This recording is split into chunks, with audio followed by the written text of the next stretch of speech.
ഇത് ഹൈദരാബാദിലെ ഗോൽക്കൊണ്ട ഫോർട്ട്.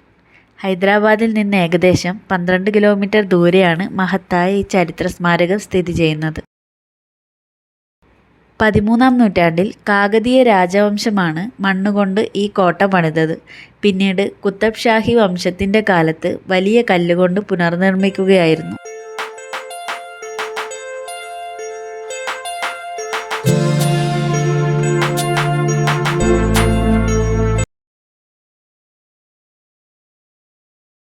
ഈ കോട്ടയുടെ ഒരു വലിയ പ്രത്യേകതയാണ് അതിൻ്റെ ശബ്ദ പ്രതിധ്വനി സംവിധാനം. പ്രവേശന കവാടമായ ഫത്തേ ദർവാസയ്ക്ക് കീഴിൽ കൈയടിച്ചാൽ ആ ശബ്ദം 1 കിലോമീറ്റർ അകലെ രാജകീയ മണ്ഡപത്തിൽ കേൾക്കാം.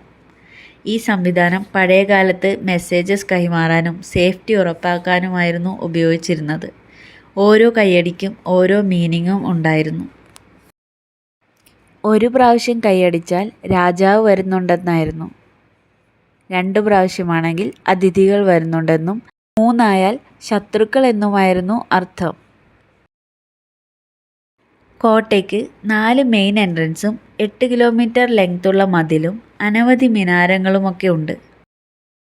കോട്ടയുടെ ഏറ്റവും മുകളിലുള്ള ഭാഗം ബാല ഹിസാർ എന്നാണ് അറിയപ്പെടുന്നത്. അവിടെ നിന്ന് നോക്കിയാൽ ഹൈദരാബാദ് നഗരം മുഴുവൻ കാണാൻ കഴിയും. ഗോൽക്കൊണ്ട ഫോർട്ടിൻ്റെ ചരിത്രം പ്രശസ്തമായ കോഹിനൂർ രത്നവുമായി ബന്ധപ്പെട്ടിരിക്കുന്നു. ലോകത്തിലെ ഏറ്റവും പ്രശസ്തമായ കോഹിനൂർ ഇവിടെയുള്ള ഖനികളിൽ നിന്നാണ് കണ്ടെത്തിയത്. ബ്രസീൽ, ആഫ്രിക്ക എന്നിവിടങ്ങളിൽ ഡയമണ്ട് കണ്ടെത്തുന്നതിന് മുൻപ് ലോകത്തിലെ ഏക ഡയമണ്ട് ഉറവിടം ഗോൽക്കൊണ്ട ആയിരുന്നു. കോട്ടയ്ക്ക് സമീപം ഒരു ജഗന്നാഥ ക്ഷേത്രം സ്ഥിതി ചെയ്യുന്നുണ്ട്. ഇത് സന്ദർശകരുടെ ശ്രദ്ധ പിടിച്ചുപറ്റുന്ന മറ്റൊരു സ്ഥലമാണ്. ഇന്നും ഗോൽക്കൊണ്ട ഫോർട്ട് ഹൈദരാബാദിൻ്റെ അഭിമാനമാണ്. ആഴ്ചയിൽ എല്ലാ ദിവസവും വിസിറ്റിംഗ് അലൗഡ് ആണിവിടെ. ഡെയിലി ഈവനിംഗ് ടൈമിൽ കോട്ടയുടെ ചരിത്രം പറയുന്ന ലൈറ്റ് ആൻഡ് സൗണ്ട് ഷോ ഉണ്ടാവുന്നതാണ്.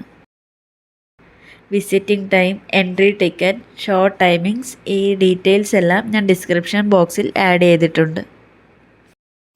ലൈറ്റ് ആൻഡ് സൗണ്ട് ഷോയുടെ ചില ഭാഗങ്ങൾ കാണാം.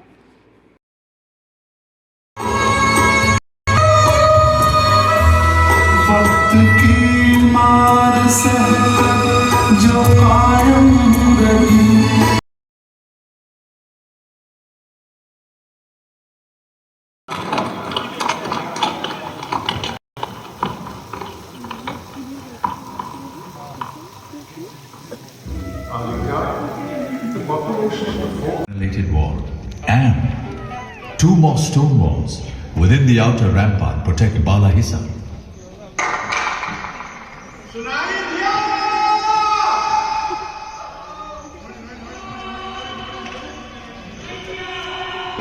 What is all this clapping about?